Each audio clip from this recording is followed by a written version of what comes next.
और चलिए अब रुख करेंगे कुछ अन्य खबरों की ओर, जहां पर ईरान इजरायल युद्ध के बीच अमेरिकी राष्ट्रपति डोनाल्ड ट्रंप ने नाटो देशों को साफ तौर पर यहां तीखा हमला बोला। उन्होंने खासतौर पर यूके और फ्रांस पर पलटवार किया और कहा कि अब नाटो के सहयोगियों को खुद से लड़ाई लड़नी होगी और ऐसे में ये मतभेद भी अब सामने खुलकर आ गए हैं। रिपोर्ट देखिए। अमेरिका ने छोड़ा साथ तो क्या होगा नाटो का फ्यूचर। जी हाँ, ईरान युद्ध में अमेरिका और नाटो देशों के बीच दरार खुलकर सामने आ गई है।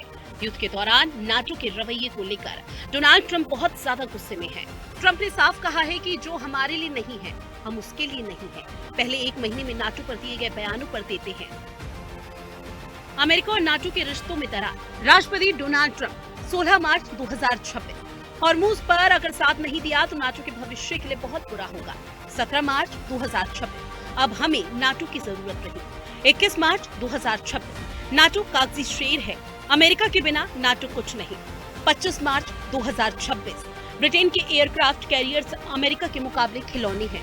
27 मार्च 2026। वो हमारे लिए वो नहीं है तो हम उनके लिए क्यों हैं। अब शायद हमें नाटो के लिए वहां होने की जरूरत नहीं। भविष्य में नाटो पर हमला होता है तो यूएस उनकी रक्षा करने के लिए बाध्य नहीं होगा।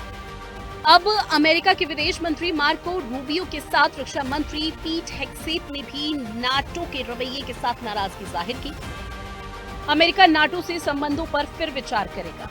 जरूरत के वक्त जो साथ न हो ऐसा संगठन का कोई मतलब नहीं।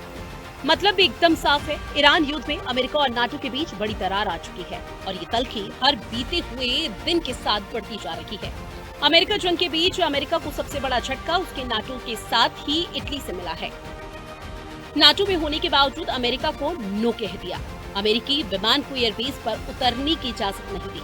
जंग में अमेरिका का साथ देने से तुर्की ने मना कर दिया। स्पेन ने हवाई क्षेत्र को अमेरिकी विमानों के लिए बंद किया। ब्रिटेन ने अमेरिका का साथ दिया लेकिन पूरी तरह नहीं। अब सवाल ये है कि अमेरिका नाटो देशों से खुद को अलग कर लेगा तो क्या होगा। इसे समझने के लिए आंकड़ों को समझिए। नाटो के कुल सैन्य खर्च का लगभग 62% अमेरिका वहन करता है। अमेरिका हथियार, मिसाइल, डिफेंस और परमाणु सुरक्षा कवच की सप्लाई करता है। यूरोप डिफेंस के मोर्चे पर बहुत जल्द ही हद तक अमेरिका के सपोर्ट पर निर्भर है।